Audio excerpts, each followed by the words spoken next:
என்ன பார்க்க போகிறோம் 10th மேக்ஸில் சாப்டர் ஒன்னால எக்ஸசைஸ் 1.5ல செகண்ட் சம்மில் செகண்ட் சப்டிஷன் பார்க்க போகிறோம். கொஸ்டின் என்ன கொடுத்துருக்காங்க பாருங்கள், எஃப் ஃபங்க்ஷன் ஜி ஃபங்க்ஷன் கொடுத்துட்டாங்க. எஃப் ஆஃப் ஜி எதுக்கு ஈக்குவலாக இருக்குது, ஜி ஆஃப் எஃப்க்கு ஈக்குவலாக இருந்தால் இதோட வேல்யூ கேட்டிருக்காங்க, கேவோட வேல்யூ. ஃபஸ்ட் நம்ம என்ன கண்டுபிடிக்க போகிறோம், எஃப் ஆஃப் ஜி. அப்போ எஃப் ஆஃப் ஜிக்கு எஃப் ஃபங்க்ஷன் என்ன கொடுத்துருக்காங்க, 2x மைனஸ் கே. அதே மாதிரி ஜி ஃபங்க்ஷன் என்ன கொடுத்துருக்காங்க பாருங்கள், 4x + 5. காம்போசிஷன் மீனிங் என்ன, எக்ஸ் இருக்கிறது என்ன பண்ணணும், ஜி ஃபங்க்ஷன் ரீப்ளேஸ் பண்ணணும். அப்போ 2 × எக்ஸுக்கு பாரு என்ன பண்ண போகிறோம், 4x + 5 மைனஸ் கே அப்படியே போட்டுக்கோங்க. 2ல் கொண்டு போய் மல்டிப்ளை பண்ணுங்கள், 4 2 சார் 8, 2 × 5 என்ன வரும் 10 மைனஸ் கே. ரெண்டாவது என்ன கண்டுபிடிக்க போகிறோம், g of f. G function என்ன கொடுத்துருக்காங்க, 4x + 5. Composition of F function என்ன கொடுத்துருக்காங்க, 2x மைனஸ் கே.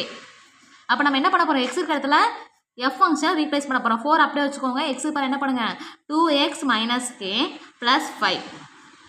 இப்போ 4 2 சார் 8x, 4 × கே என்ன வரும், மைனஸ் 4k + 5. ரெண்டே ஈக்குவல் பண்ணுங்க, என்ன வரும், எஃப் ஆஃப் ஜி எதுக்கு ஈக்குவல் சொல்லியிருக்காங்க, ஜி ஆஃப் எஃப்க்கு ஈக்குவல் சொல்லியிருக்காங்க. அப்போ 8x + 10 minus K equal to 8x minus K minus 4k + 5. ஏன் என்ன ஆயிரும், இங்கே ப்ளஸ் இருக்குது, இங்கே வரும் மைனஸ் ஆச்சுன்னா 2 கேன்சல் ஆயிரும். அதே மாதிரி 10 இருக்குது, +5 இந்த சைடு என்னவா வரும், -5. அதே மாதிரி 4k அந்த சைடு வச்சுக்கோங்க, இங்கே என்ன இருக்குது, மைனஸ்க்கு அந்த சைடு போகும்போது என்னவா வரும், +k. அப்போ 4ல் 5 போச்சுன்னா மீதி எவ்வளோ, 5.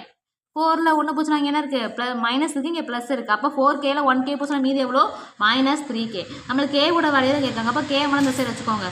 அப்போ 5 / மல்டிப்ளிகேஷன் கீழே எப்படி வரும், டிவிஷன்லாம் வரும். அப்போ கேவோட வேல்யூ என்ன வரும், -5 / 3. நெக்ஸ்ட் சம் நெக்ஸ்ட் வீடியோவில் பார்க்கலாம்.